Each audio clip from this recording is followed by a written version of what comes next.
here your teacher Bhavna from your channel EduBunch.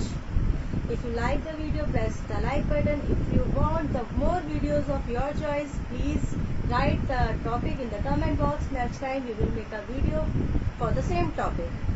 And subscribe the channel for the new videos. Students, today's topic is angles and its type. Basically, हमें ये topic mathematics है and for the basics we know about the ray. पहले angle से भी पहले हमें रे पता होना चाहिए.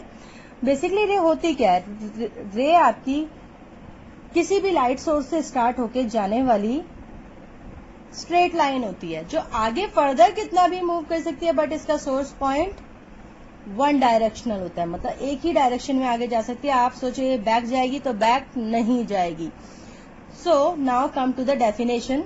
Angle, the figure formed by two rays called the side of the angles sharing a common end point called the vertex of angle. अब यहाँ पर आती है बात कि वो फिगर जो टू रेज से बनी हो, मतलब वन रे एंड टू रेज, और एक सिंगल पॉइंट पर एंड होती हो, मतलब एंड पॉइंट वन साइड का कॉमन होना चाहिए, एक ही होना चाहिए. इस एंड पॉइंट को हम वर्टेक्स बोलेंगे. जहां पर भी टू लाइंस कनेक्ट होती है उन्हें उस जगह को बोलते हैं vertex. And this is a side of angle. Like हमने यहाँ पे दिया ए बी सी, तो हमारा ये जो एंगल होगा ये होगा ए एंगल. एंगल होता है बेटा इस तरह से बनाते हैं, इसको हम एंगल बोलते हैं.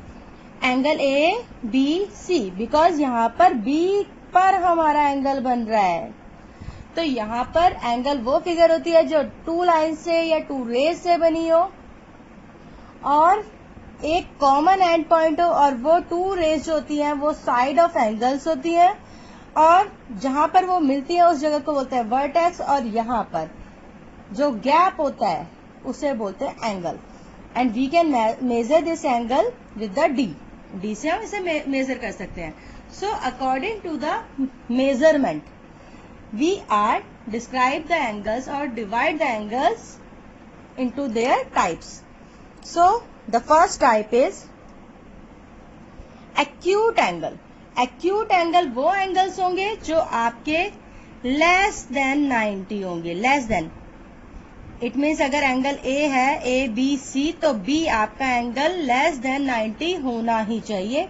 अगर लेस देन 90 90 से कम है तो वो होगा acute angle. Here one example is given. यहाँ पे ये एंगल 30 डिग्री का है तो ये एक्यूट एंगल होगा, मतलब 0 डिग्री से बड़ा होना चाहिए एंगल और 90 डिग्री से कम होना चाहिए, तो वो एक्यूट एंगल है. Second type is obtuse angle. Angle आपका 90 डिग्री से बड़ा होना चाहिए और 180 डिग्री से छोटा होना चाहिए, तो वो एंगल ऑब्ट्यूज एंगल होगा. जैसे अब यहाँ पे हमने एग्जांपल ले लिया 120 डिग्री. हम डिग्री लिखते हैं जब भी हम डी के हेल्प से कोई भी एंगल बनाते हैं, और तो हम डिग्री लिखते हैं. एंगल को डिस्क्राइब ही डिग्री के फॉर्म में किया जाता है. तो वो एंगल जो आपका 90 से बड़ा हो और 180 से छोटा हो, 180 डिग्री से, तो वो आपका होता है ऑब्ट्यूज एंगल. जैसे यहाँ पे 120 है, ये 90 डिग्री से बड़ा है और 180 डिग्री से छोटा है, तो this is a example of obtuse angle. Now next is right angle. अगर एंगल की मेजरमेंट 90 डिग्री हो, ना तो 90 से ज्यादा और ना 90 से कम, एग्जैक्ट 90 डिग्री हो, तो वो एंगल होता है आपका राइट एंगल. यहाँ पे स्ट्रेट लाइंस होती हैं. अब यहाँ देखो एक यहाँ से लाइन है, रे है, और एकदम स्ट्रेट होगी ऊपर वाली जो लाइन आएगी अब, तो एंगल 90 डिग्री का होगा. Now next is straight angle. Angle जब आपका इक्वल टू 180 डिग्री हो तब आपका ये एंगल होता है स्ट्रेट एंगल, मतलब straight line is equal, straight line angle is straight angle.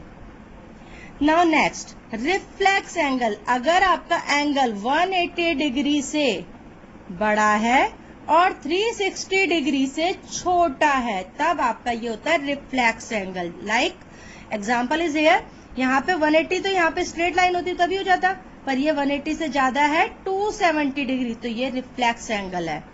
अब यहाँ पे लास्ट होता है इसमें फुल रोटेशन एंगल। अगर आपका एंगल 360 डिग्री है एग्जैक्ट इक्वल टू, तो आपका ये फुल रोटेशन एंगल है। मतलब रे यहीं से स्टार्ट हुई थी वन रे और दूसरी रे भी फर्दर इसके ही ऊपर है, तो यहाँ पर ये होता है आपका 360 डिग्री और हम कह सकते हैं it's a full rotation angle.